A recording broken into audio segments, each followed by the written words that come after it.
buenas noches y bienvenidos a una nueva edición de Voces en Relieve. Vamos a estar debatiendo, como todos los martes, algún tema o algún concepto que tenga importancia desde el punto de vista social, en este caso la red ferroviaria, que la recordamos algunos con mucha nostalgia, que significó tanto para tantos argentinos y que finalmente y de a poco se fue desmantelando. Hoy existe una posibilidad latente a través del gobierno nacional de que se vaya reactivando esa red ferroviaria. Recientemente llegaron 20 locomotoras desde China al puerto de Buenos Aires y que todo indica que irían a activar lo que es el tren San Martín, de Palmira a Buenos Aires y a Rosario. Bueno, todo esto vamos a debatirlo con 3 expertos en el tema. Antes compartimos un informe que hemos elaborado al respecto.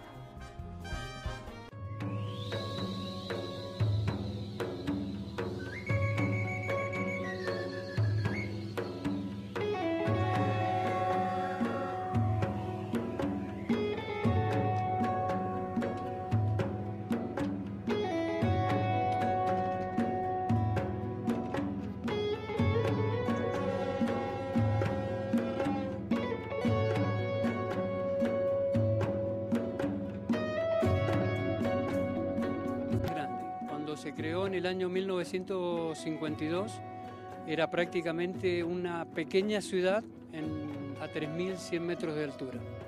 En esa pequeña ciudad estaba todo, había correo, estaba el automóvil club, había un mini hospital, era completísimo. Creo que al mismo nivel y casi de una villa europea.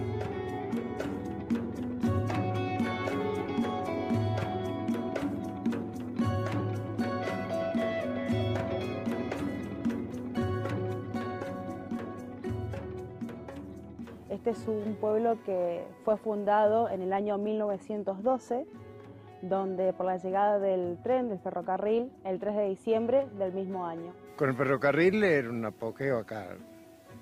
Había mucha actividad, también había las bodegas que trabajaban, secaderos, galpón de empaque, todo eso. Era muy distinto ahora, ¿viste? Había mucha mano de obra.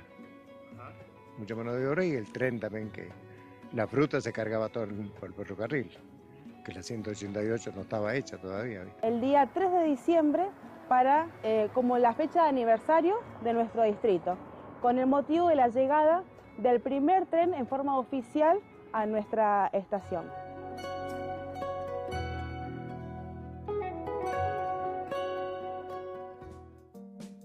Hasta allí la primera parte del informe sobre la red ferroviaria que teníamos aquí en la Argentina. Y ya nos encontramos junto a 3 expertos en el tema que seguramente van a poder dialogar al respecto. Hablamos de Ricardo Ponte. Él es doctor, arquitecto e investigador del CONICET en Historia Urbana. ¿Qué tal, Ricardo? ¿Qué tal? ¿Cómo? Muy buenas noches. Bienvenido. Noches. También la presencia de Rubén Lépez. Él es el presidente del Ferroclub Trasandino. ¿Qué tal? Bienvenido. ¿Cómo están? Muy buenas noches. Y la presencia de Guido Calcetti, desde APROCAM, la Asociación de Propietarios de Camiones de aquí de la provincia de Mendoza. ¿Qué tal? Buenas noches. ¿Qué tal? Bueno, muchas gracias por estar aquí primero. Y recién veíamos un poco de la historia de los trenes, con un poco de nostalgia incluso por esos pueblos que hoy son fantasmas, pero que en su momento a través de los diferentes ramales cobraron vida, ¿no? El apogeo de esos pueblos que hoy quizás están olvidados. Bueno, quizás la pregunta es, ¿por qué fueron desapareciendo los trenes? Bueno, Ricardo, le pregunto a usted. Si pudiese uno preguntarse a dónde estuvo la decisión política o económica, ¿a qué se lo atribuiríamos? Bueno, yo diría un poquito antes que hay que recordar que el tren a Mendoza llega en 1885 y viene el presidente Roca, viene al proceso de la inauguración del tren. Hay cosas muy interesantes porque la llegada del tren en Mendoza fue un acontecimiento, una fiesta para Mendoza, primero porque había llegado el presidente que vino en el coche presidencial, y después porque fue la primera vez que en Mendoza hubo energía eléctrica.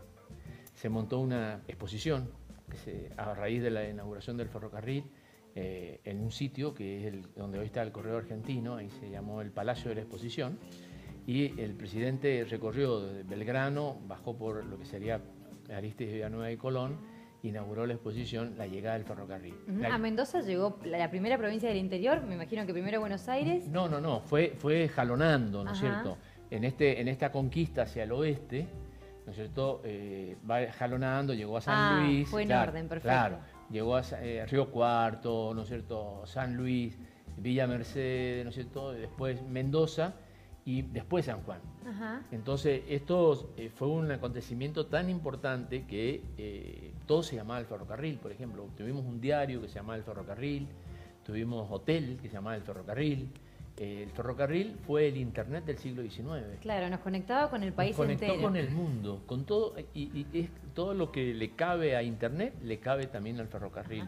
Y aparte surge en un marco agroexportador en la Argentina el ferrocarril, pero aquí en la provincia de Mendoza, ¿bajo qué sustento se genera? Y cuando Roca inaugura, una cosa curiosa, digamos, Roca viene a inaugurar el ferrocarril y dice, vengo a inaugurar una obra que empezó Sarmiento.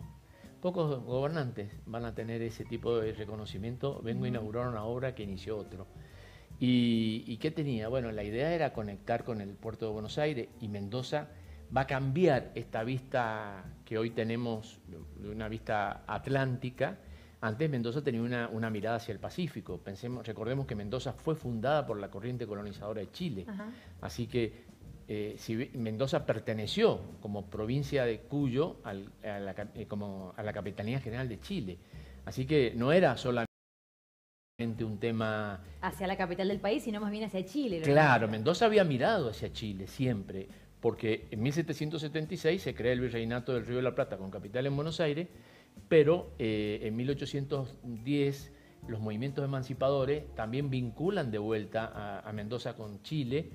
Y bueno, recién va a ser el ferrocarril el que va a unir a Mendoza con Buenos Aires. Y en ese momento, le pregunto a usted, Rubén, ¿qué beneficios trajo en el punto de vista económico? Por ejemplo, ni hablar el social. Y en realidad el ferrocarril, al poder movilizar no solamente cargas, sino pasajeros también en un tiempo muchísimo menor que lo que se hacía antes en carretas, bueyes o caballos, realmente fue un antes y un después del ferrocarril en Mendoza. Hacer el recorrido desde Mendoza a Buenos Aires con vino era toda una odisea. Realmente la gente de Buenos Aires debe haber tenido muchísimas ganas de tomar vino para tomar lo que llegaba realmente después de ese viaje tan extenso. Claro. La conectividad, como decía Ricardo, de Mendoza con el mundo a través del puerto de Buenos Aires, por supuesto, fue importantísima. Llegaron a Mendoza gracias al ferrocarril muchísimas personalidades del mundo, el príncipe de Saboya en su momento, o sea, vino mucha gente justamente porque estaba la posibilidad de esta conexión desde Mendoza a Buenos Aires y desde Mendoza hacia el Pacífico también. Claro, el transporte del pasajero significó muchísimo, me imagino para la época, muchos que podían llegar, ni siquiera hablemos de Buenos Aires, al Parque General San Martín, seguro. Podían acercarse en un tren, ¿no? Era hablando del Parque San Martín, Mendoza fue un jalón siempre importante en la llegada a Santiago de Chile.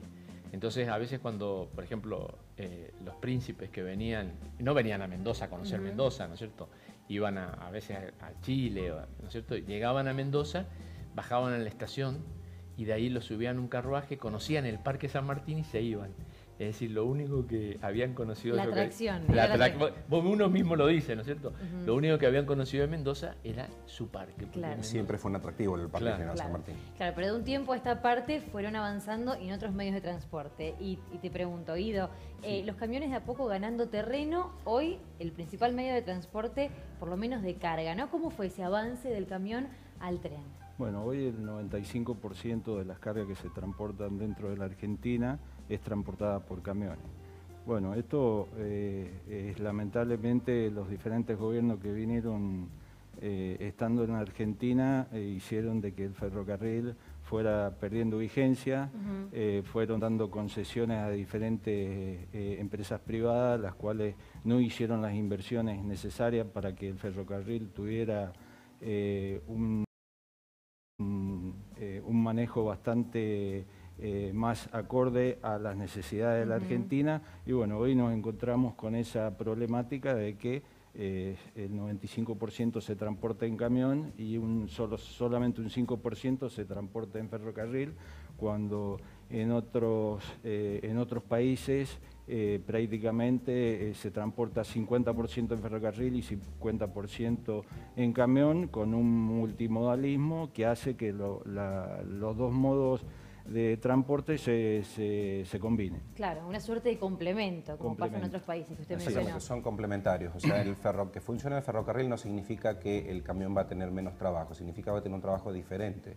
O sea, por ahí también no es lógico las distancias que recorre un camionero que a lo mejor salió desde el otro lado de Brasil, cruzó toda la Argentina y encima llega a Mendoza y se encuentra con 30 días el paso cerrado. O sea, realmente los tiempos son muy extensos. Para un camionero en esas condiciones por ahí es muy difícil también. ¿Tuvo que ver quizás la inversión que hubo en rutas, ¿no? Allí veíamos a personas que hablaban de Alvear Oeste, esta ciudad que de a poco se fue quedando quizás desconocida. Esta ruta 188 que se generó ahí, por ejemplo, hizo que el transporte de cargas a través de los camiones sea mucho mejor que el transporte ferroviario. ¿Tuvo que ver también la inversión, quizás más en las vías en las vías de transporte de ruta que en las vías férreas? Sí, seguro que tuvo que ver las inversiones que se hicieron en ruta y las inversiones que vienen. Hoy en la ruta tuvo que ver con la mayor capacidad que tuvo el transporte para acceder a los diferentes puertos y a las diferentes ciudades. Claro. Pero también, tuvo que ver también el tema de que hoy el ferrocarril, en la situación que está, lamentablemente demora mucho tiempo en llegar a los diferentes centros de consumo. Hoy tenemos que calcular que un ferrocarril Mendoza-Buenos Aires, de acuerdo a las diferentes accidentes climáticos que incluso han habido dentro del país, hay rutas que el ferrocarril no puede transitar y las demoras para llegar a Buenos Aires estamos alrededor de los entre 15 y 20 días cuando un camión está posicionando su carga puerta a puerta en 24 horas. Claro. ¿Usted, Ricardo, cómo ve Yo creo que hay también un problema de gestión, digamos, ¿no es cierto? Que el ferrocarril necesita ponerse a tiempo, digamos, acorde a estos tiempos, porque ahora hay lugares, ¿no es cierto?, donde el camión sube al ferrocarril, ¿no es cierto?, el contenedor, y van como combinándose. Hoy yo creo que no podemos ni volver a esa etapa gloriosa de que todo el transporte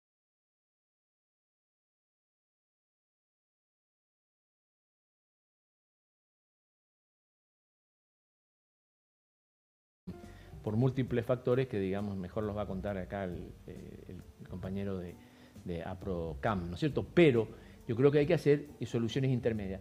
Y después una cosa que también es importante rescatar, porque este es uno de los pueblos. Hay Bowen, es decir, hay un montón de pueblos, Montecomán, ¿no es cierto? Clarísimo. Es más, hay hasta un diseño de pueblos, ¿no es cierto?, que son pueblos ferroviarios, a veces uno no... Es decir, hay toda una explicación hasta cultural, que es que los barcos ingleses iban con carne a Inglaterra y volvían con ladrillos. Esos ladrillos, ¿no es cierto?, después eran subidos al ferrocarril y estos pueblos que iban naciendo se hacían con construcciones mucho de ladrillo. Por eso cuando uno va y ve toda esta... Hay algo en común que tienen, no solamente las estaciones del ferrocarril. Claro, la fachada de las casas, de los barrios. Claro, sino que eran construcciones siempre en ladrillo, porque el ferrocarril fue un activador, por ejemplo, pensemos de este transporte. Hubo un cambio cultural, por ejemplo, muchos de esos nombres, como Gouge, etcétera, son hasta nombres de funcionarios del ferrocarril inglés. Nosotros a veces no sabemos, es decir, son cosas, ¿no es cierto?, que es decir, fue tan muy arraigado en nuestra historia incluso. Claro, ¿no es cierto? Bueno, y hay toda una red que uno debería darse una política territorial de rescate de estos pequeños poblados históricos y tratar de que estos pequeños poblados históricos tengan algún uso que pueda estar vinculado al turismo, etcétera. Bueno, actualmente vamos a verlo en la segunda parte del informe, pero muchos de esos lugares hoy son focos turísticos, ¿no? La manera de reinventarse, esos edificios que alguna vez también pudieron haber sido ocupados, quizás desmantelados, bueno, hoy reivindicados como lugares turísticos. Uno se puede llegar a preguntar si el tren en su momento, quizás desmantelados, bueno, hoy reivindicados como lugares turísticos. Uno se puede llegar a preguntar si el tren en su momento fue tan importante o fue tan rentable, necesario incluso para la economía, ¿cómo fue que eso se fue dejando de lado, se fue desmantelando? Me imagino que una decisión política tuvo que haber en la historia. Seguro, sí. ¿Cuál fue esa decisión o cómo crees que se fue gestando esa idea de que los trenes no servían? En los años 90 hubo una decisión política justamente de abandonar el ferrocarril por otros medios de transporte. Durante un montón de años se hizo una desinversión en el ferrocarril, entonces llegó un momento que, como decía acá el amigo de APROCAM, enviar una carga por tren significaba que uno no sabía si realmente iba a llegar, con la diferencia que el camión uno estaba seguro que iba a llegar. el transporte ferroviario es ecológico, es bueno, realmente que nuestro país haya abandonado el ferrocarril como medio de transporte no es bueno, por supuesto. Fue muy nefasto para todos estos pueblos que estábamos hablando a lo largo de nuestro país. Actualmente está empezando a revertirse esa situación. Se ven algunas inversiones, se están haciendo renovaciones de vías, mejoramiento de vías en diferentes puntos del país. Bueno, recientemente llegaron 20 máquinas, ¿no? Han llegado locomotoras, han llegado vagones para hacer diferentes trabajos. O sea que aparentemente hay una vuelta de nuestro país hacia el ferrocarril. Y hay una promesa, por lo menos un poco más concreta quizás. ¿Podemos confiar en esta promesa? Porque muchas promesas hemos tenido en los últimos años. A ver, promesas en el ferrocarril hemos tenido realmente muchísimas a lo largo de diferentes gobiernos, a lo largo de diferentes años. Vayamos viendo lo que son las cuestiones concretas, más allá de los anuncios a lo mejor electorales o del momento X que a alguien le sirve o le interesa. Bien, bueno, el 4 de julio se inaugura el tren que va de Mar del Plata a Buenos Aires. Exacto, exacto. Ese trabajo realmente se tuvo que volver a ser parte de ese tendido porque se habían instalado durmientes de hormigón que cuando hicieron las primeras pruebas se partieron. Entonces se hizo un trabajo nuevamente de reemplazo de todo ese material que lamentablemente había estado hecho en malas condiciones. Por suerte eso se pudo revertir y obviamente ahora ya está el próximo viaje inaugural del tren de Buenos Aires a Mar del Plata, con unos costos obviamente que son muchísimo diferentes a lo que sería el viaje en micro desde Mar del Plata a Buenos Aires y viceversa. Más baratos. Por supuesto. Claro. Pensemos que el ferrocarril está asociado a la etapa más esplendorosa de la Argentina. Nosotros hemos sido un país que, a diferencia de todos los países del mundo, fue involucionando. Éramos un país desarrollado en 1910 y después nos convertimos en un país subdesarrollado. Entonces pensemos que los primeros vagones frigoríficos los tuvo el ferrocarril. Hoy nos parece natural que un camión sea un camión térmico y frigorífico, bueno, pero nosotros transportábamos fruta fresca, ¿no es cierto?, en el ferrocarril. Es decir, esto es un poco, me dice Enrique Pi. Fue o tal decisión, realmente muchas decisiones de mucha gente. Y después esta cuestión, ¿no es cierto?, de que la desinversión, es decir, esto pasa muy a menudo, que se hace una inversión inicial y después no se mantiene. Entonces, lo que nosotros no hemos sabido es que todo debía mantenerse. Entonces, había un problema y se cerraba un ramal, ¿no es cierto?, porque si hay problema y se paraba una locomotora y se paraba esto y se paraba el otro. Bueno, eso, llevado en el transcurso de los años, llevó a que el ferrocarril, ¿no es cierto?, fuera perdiendo eficacia y bueno, y que fuera reemplazado, ¿no es cierto?, por el camión. Y esta intermodalidad que recién mencionábamos, ¿no?, que quizás el camión llegue hasta un punto con la mercadería, después el tren hasta otro y luego el camión hasta el puerto. Sí. ¿Cómo funciona en el resto del país? ¿Cómo tendría que ser acá? ¿La inversión tendría que ser multimillonaria para poder aplicarlo? Sí, son inversiones multimillonarias que hay que hacer. Hoy las inversiones que se están haciendo en ferrocarril son multimillonarias porque nosotros en épocas anteriores el costo de un kilómetro de vía era alrededor de $1.000.000 y hoy a Buenos Aires prácticamente hay que cambiar todas las vías porque no puede ser que hoy tengamos un tren que la velocidad de transitar a Buenos Aires sea entre 20 y 30 kilómetros por hora. Los vagones que tenemos ahora no podrían funcionar. Absolutamente. Vagones actualmente han llegado vagones nuevos. Por ejemplo, el tren carbonero que sale todos los días desde acá, desde Destilería, circulaba con vagones antiguos, era realmente un rejunte de vagones, y están yendo ahora con los vagones chinos, que son vagones nuevos. O sea, se está invirtiendo en el ferrocarril, ya hay muchas formaciones que están viajando con vagones nuevos. Por supuesto en Buenos Aires, la parte de cercanías, la parte de pasajeros, están trabajando ya todos con máquinas y vagones nuevos. Bien. Sí, es importante el tema de la inversión en vías porque es lo que da la velocidad, en este caso al tren y en las rutas, en el caso de los camiones. Es importante que tengamos autopistas, es importante que tengamos vías en condiciones para que los trenes funcionen y funcionen a una velocidad donde hoy una carga a Buenos Aires la tengamos en 24, 48 horas con el ferrocarril y no que demoremos 15 a 20 días. 15 a 20 días Claro, para por hacer... supuesto. Como ejemplo de lo que fue el ferrocarril en su momento, en los años 40, una formación de coches motores Gans de la primera serie del ferrocarril San Martín salieron desde acá de Mendoza hacia Retiro y tardaron 10 horas 30. Estamos hablando de los años 40. Claro. O sea, cuando un micro tardaba 2 días en llegar con suerte, el tren lo hizo en 10 horas y media. Se le tardaron 10 horas 30. Estamos hablando de los años 40. Claro. O sea, cuando un micro tardaba 2 días en llegar con suerte, el tren lo hizo en 10 horas y media. Si el ferrocarril se hubiera seguido desarrollando en nuestro país como en cualquier país razonable del mundo, hoy día no estaríamos charlando justamente de esto. Seguro. Y también está la posibilidad del tren trasandino. Bueno, Ferroclub Club Trasandino es el nombre de ustedes. Sí. Esa conexión con Chile, recientemente estuvo Macri con Cornejo y Bachelet reunidos y se habló de la posibilidad, se contempló. ¿Cuántas chances hay realmente de que exista el ramal central, porque también está el ramal sur, que es el que pasa por Neuquén? ¿Cuáles son las opciones?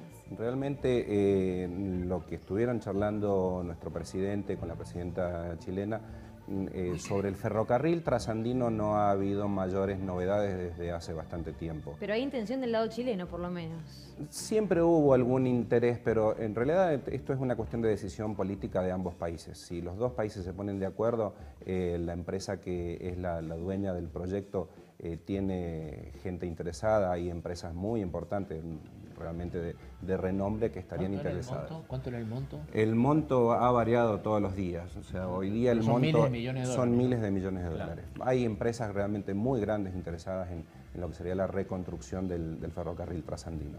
El tema es que originalmente la empresa mendocina, que era dueña del proyecto, había pensado en mantener la traza actual con la misma trocha métrica, y la empresa que actualmente es dueña del proyecto pensó en hacer otras cosas, pensó en hacer un túnel de baja altura, pensó en cambiar la trocha métrica a trocha ancha para hacer que sea una conexión directa desde Buenos Aires hasta Chile, lo cual tiene obviamente sus partes interesantes, pero obviamente el trabajo es muchísimo más grande.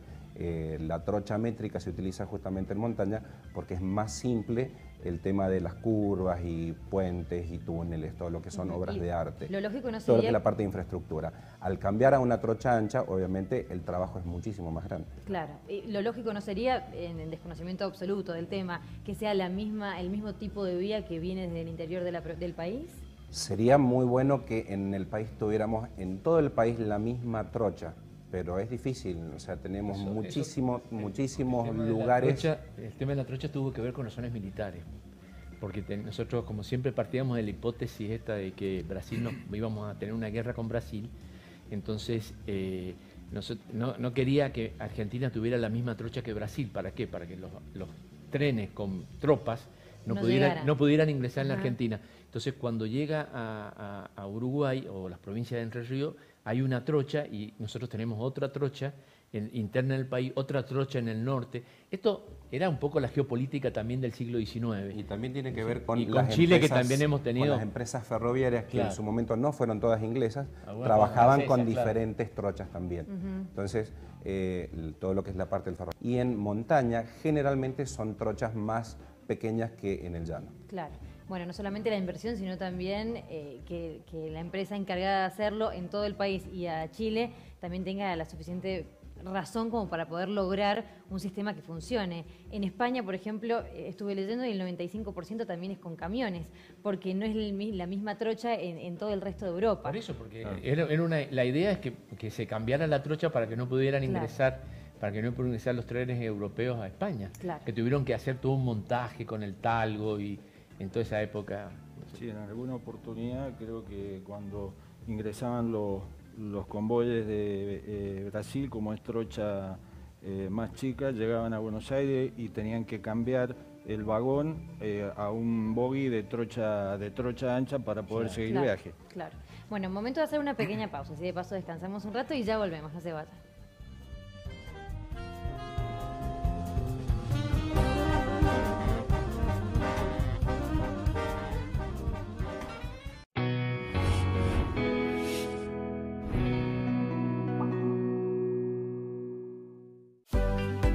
En invierno, protege a tus hijos. La lactancia y la vacunación son la mejor defensa. Ventila los ambientes y no fumes nunca cerca de los niños. Si tu hijo tiene fiebre mayor a 38 grados, tos, secreciones o decaimiento, acudí al médico y no olvides su libreta de salud. Ingresá en salud.mendoza.gov.ar y agendá el centro de salud más cercano a tu domicilio. Gobierno de Mendoza.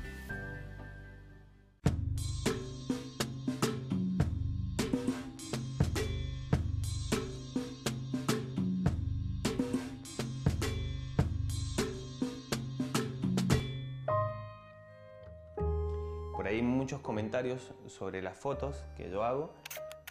La gente cree que la foto se toca mucho y la foto sale básicamente como sale la cámara casi. Lo que se puede llegar a hacer, o lo que yo en mi caso hago, es levantarle un poco los colores. Es decir, es bueno usar los programas siempre y cuando no cambien la realidad de lo que vos puedes lograr con la cámara de foto naturalmente. Es decir,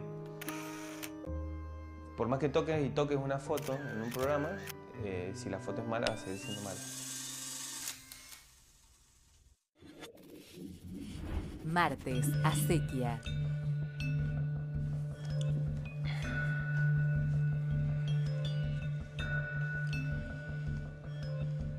Padre nuestro que estás en los cielos, santificado sea tu nombre. Venga la policía con un cable y otra mía para toda la familia encarcelada. Yo no sé por qué el sargento me lleva al destacamento si somos una familia muy normal. Si somos una familia muy normal. Si somos una familia muy normal. Quédate quieto, quédate quieto, quédate quieto. ¿Cómo te gusta? ¡La mano a la cabeza! ¡Quieto! Historia de un clan. Una serie de Luis Ortega con Alejandro Aguada, Cecilia Roth y el Chino Darín. Martes a las 23. Y también míralo por acequia.tv. Acequia, el canal que nos une.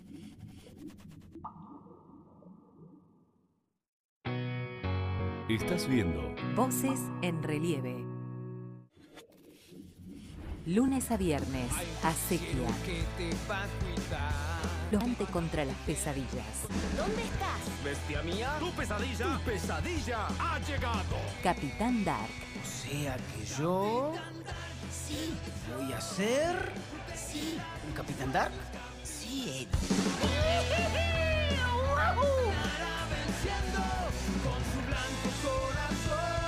Lunes a viernes a las 9:30 y 17 horas. Y también míralo por acequia.tv. Acequia, el canal que nos une.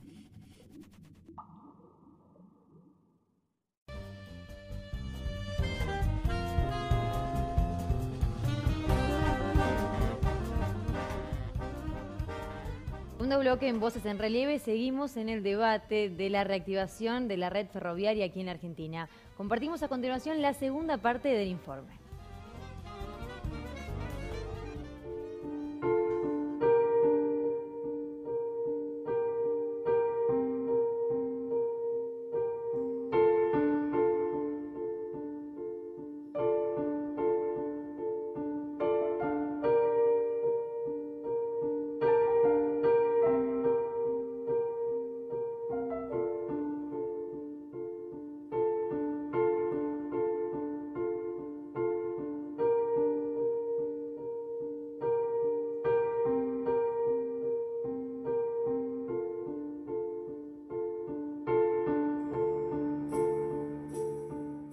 Cuando desaparece el ferrocarril, todas las villas de montaña se abastecían por el ferrocarril, tanto en la parte como para traer carbón para calentar los edificios y también para traer alimentos.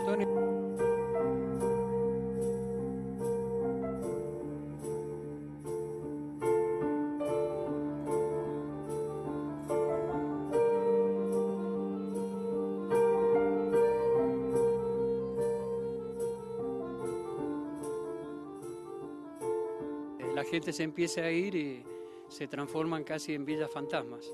El ferrocarril llegaba a las personas, llevándoles alimentos, influenciando en el comercio, en el desarrollo de la actividad industrial, en el intercambio de mercaderías, y en crear centros de pueblos que luego se transformaban en ciudades. Después que dejó de funcionar el ferrocarril en el año 86, aquí era una villa ferroviaria que vivían 500 personas. Dejando de funcionar el ferrocarril, bueno, quedó todo a la mano de Dios. Acá había hospital, banco, todo lo que necesitase para abastecer 500 personas. Existe en la Argentina pueblos fantasmas, que ahora nosotros los ofrecemos como lugares turísticos. Afortunadamente han sido rescatados y antes que se robaran todo, hemos logrado que en algunos lugares se deje esa construcción tan genial que se hizo a principios del siglo pasado y son lugares históricos.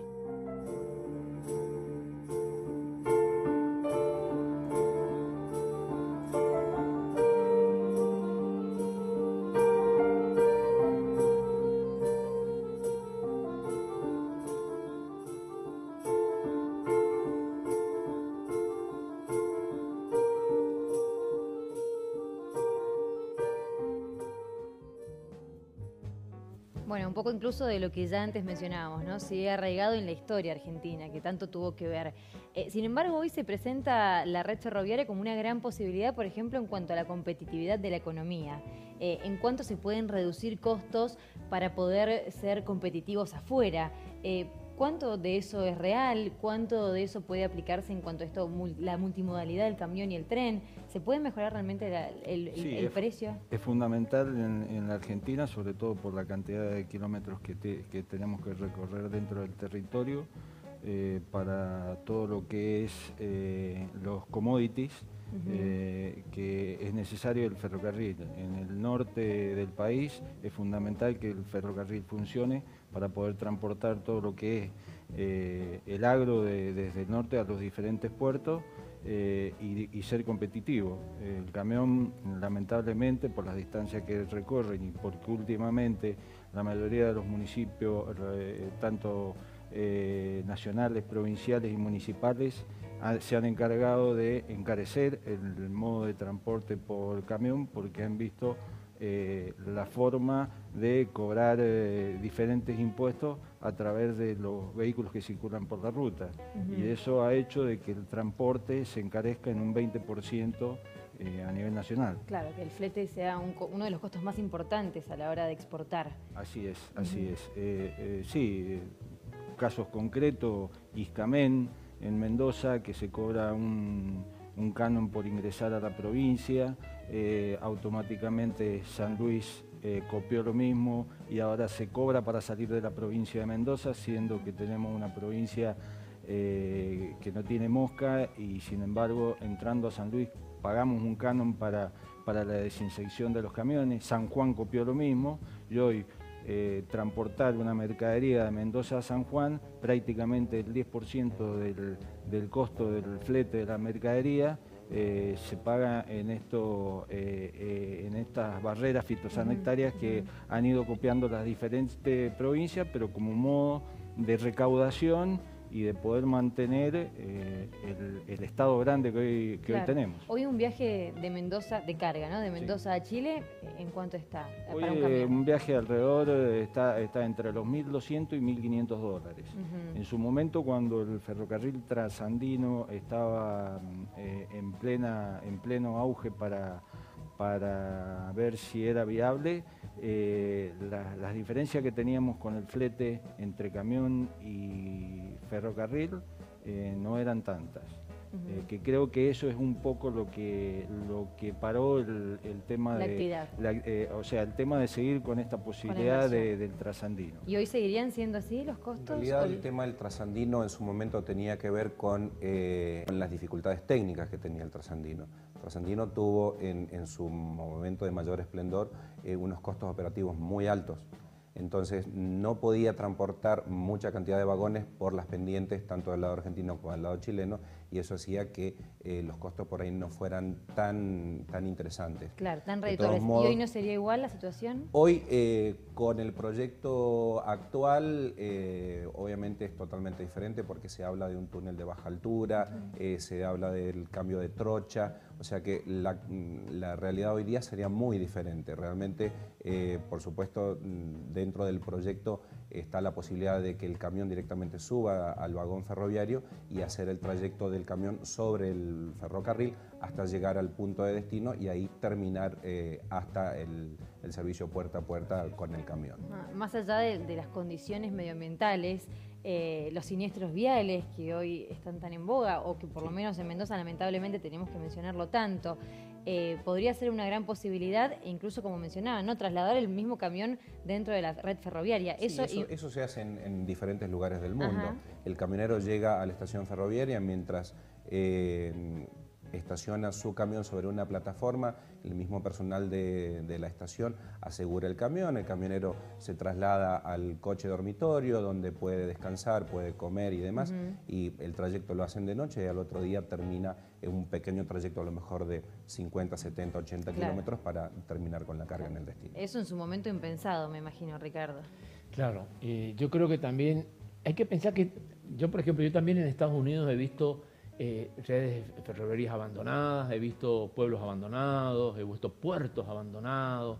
Es decir, el ferrocarril tuvo un momento de esplendor en el mundo y también el ferrocarril ha ido decayendo. Es muy caro, por ejemplo, el transporte ferrocarril como transporte pasajero en Europa es caro, está subsidiado por el Estado. En prácticamente todo el mundo está subsidiado. Claro, y una de las cosas, por ejemplo, que no hemos olvidado de marcar es la vinculación profunda que tuvo la red de ferrocarril con las bodegas.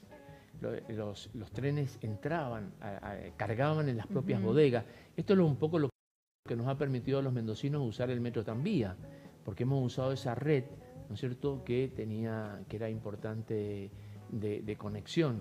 Hemos perdido muchísima infraestructura nosotros en este afán también de ir modernizándonos un poco a contrapelo, ¿no?, porque hemos tomado como a veces políticas un poco equivocadas. Tanto sea con el patrimonio ferroviario, patrimonio arquitectónico ferroviario, como con el patrimonio cultural en general, ¿no es cierto? En ese momento las inversiones eran de afuera y también del Estado, británicas, españolas, pero también locales o básicamente privadas. No, también, claro, acá pensemos que, por ejemplo, Tomba, la bodega Tomba, que hoy la tenemos ahí, cachucientos los restos de esa bodega, tenía un ferrocarril que entraba, que llegaba, que cargaba, y esa red, ¿no es cierto?, nos podría haber surtido a nosotros como una red de comunicación interna en la ciudad. Y eso nosotros lo hemos desaprovechado. Por ejemplo, Tomba llegó a tener un presupuesto el mismo presupuesto que la provincia de Mendoza tenía Tomba, para que no demos cuenta de lo que fue esa empresa. Claro. Y sin embargo, por ejemplo, hoy los Tombas son pobres, por así decirlo. Claro, no tienen el dinero que solían tener. Que supieron tener en su momento. Esto es porque a veces nos olvidamos que fuimos un país desarrollado, con todo lo que significaba eso, ¿no? Y esa decadencia argentina se expresa en estas cosas, y entre las cosas que se expresa es en el deterioro de la red ferroviaria, por ejemplo. Bueno, recién escuchábamos la palabra subsidio. A diferencia de lo que sucede con el transporte de camiones, ¿cómo podría ser el escenario ideal para que puedan convivir estas dos modalidades en cuanto a los subsidios? Yo creo que es fundamental en el caso del ferrocarril, que en otras oportunidades ha pasado cuando han estado en manos privadas, que han sido beneficiados con diferentes pagos, o sea, no pago de impuestos, para que el ferrocarril funcionara, y bueno, creo que para tener una competencia leal y que podamos vincular los dos medios de transporte es necesario, porque en definitiva si se subsidia el ferrocarril, sobre todo el de carga, va a ser que lo terminemos pagando entre todos los argentinos, y creo que no es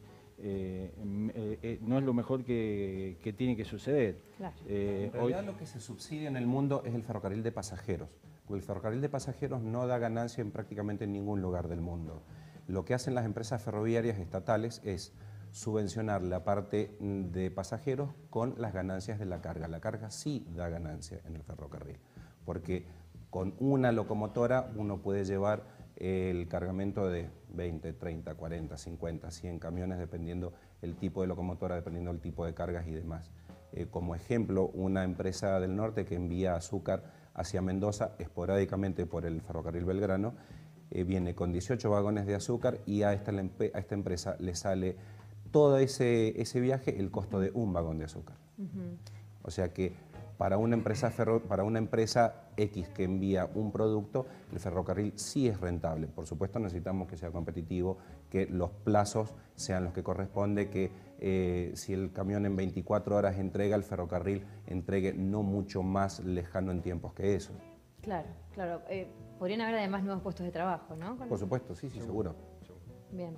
Bueno, salimos a la calle a preguntarle a la gente qué opinaba con respecto a la posibilidad de la reactivación del ferrocarril, si se acordaba, si alguna vez había subido a un tren, si se acordaba de aquella época de Mendoza con trenes. Y esto nos contaban.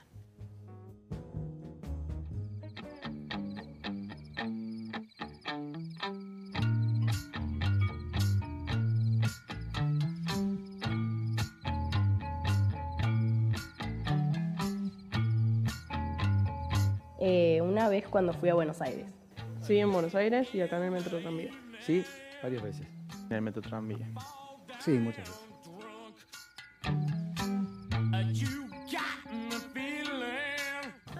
No. Sí, la recuerdo. Vivía cerca. No. No, porque no soy de acá. Sí, sí, porque siempre estaba en la zona de calle Las Heras y demás.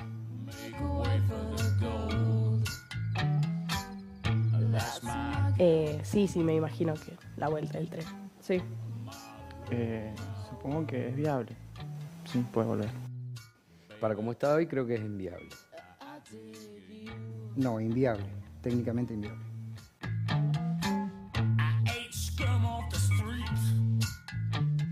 Y yo creo que sí, porque como que llegas más rápido a distintos destinos, entonces está bueno. Sí, porque serían muchos puestos de trabajo y también una comodidad de conexión con otros puntos. Para mí que sí, para evitar accidentes y también para generar empleo. Sí, claro que sería útil. Porque un medio de transporte para la gente, para el usuario final, siempre es muy útil. Debería ser. Es muy necesario que sea. Una cuestión económica y por el tema de la accidentología vial en las rutas.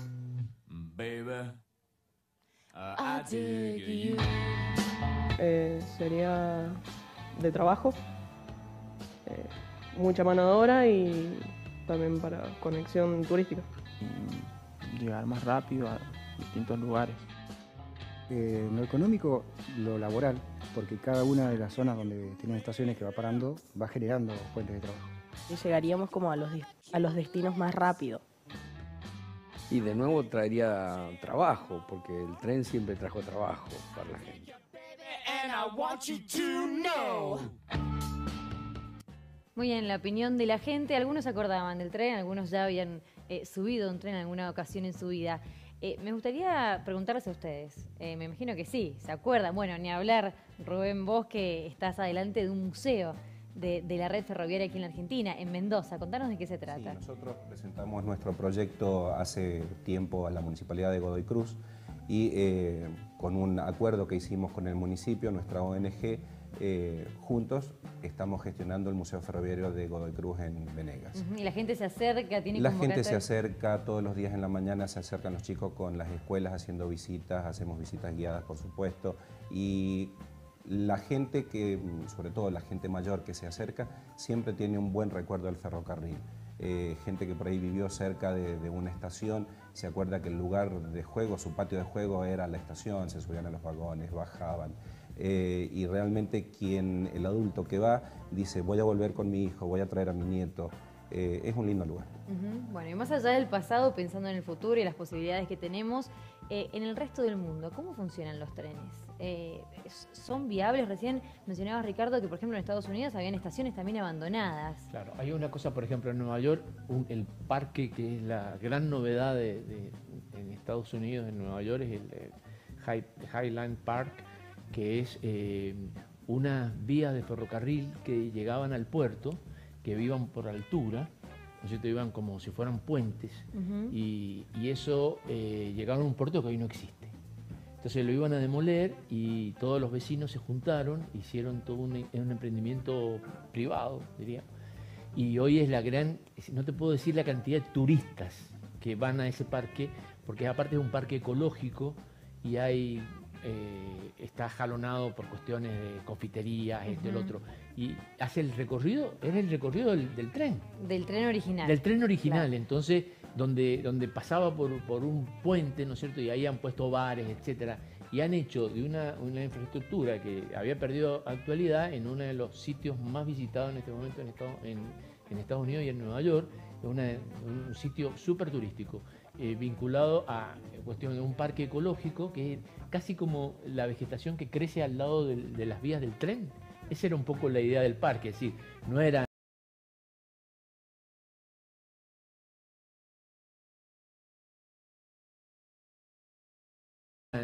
no es un parque con plantas exóticas.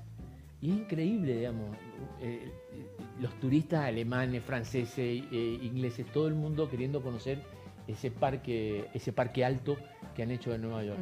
Y después más allá, otra cosita que te quería contar es, suponete, Mendoza siempre toma como modelo este modelo de California, ¿no es cierto?, de toda la zona de bodegas, etcétera. Bueno, toda esa zona, ¿no es cierto?, tienen también todo un sistema ferroviario. Y todo un potencial para poder explotar desde lo turístico. Desde al lo menos. turístico, ¿no es cierto?, porque es todo un Napa Valley, por ejemplo. Napa Valley, que Mendoza dice, Mendoza debería nuestra ser Napa Valley. Debería ser Napa Valley. Sí. Bueno, hay un tren antiguo que recorre todo el circuito de las bodegas.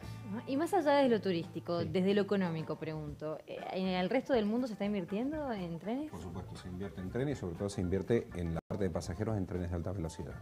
Sí. Hoy día pensar en un tren tradicional que tarde de aquí a Buenos Aires no menos tiempo. Claro. Entonces, en el caso del tren de pasajeros desde Mendoza a Buenos Aires, debería ser por lo menos un tren de alta prestación, algo que nos deje en Buenos Aires en tiempos similares a los del micro. Por supuesto, el viajar en tren tiene otra comodidad diferente a lo que es viajar en micro.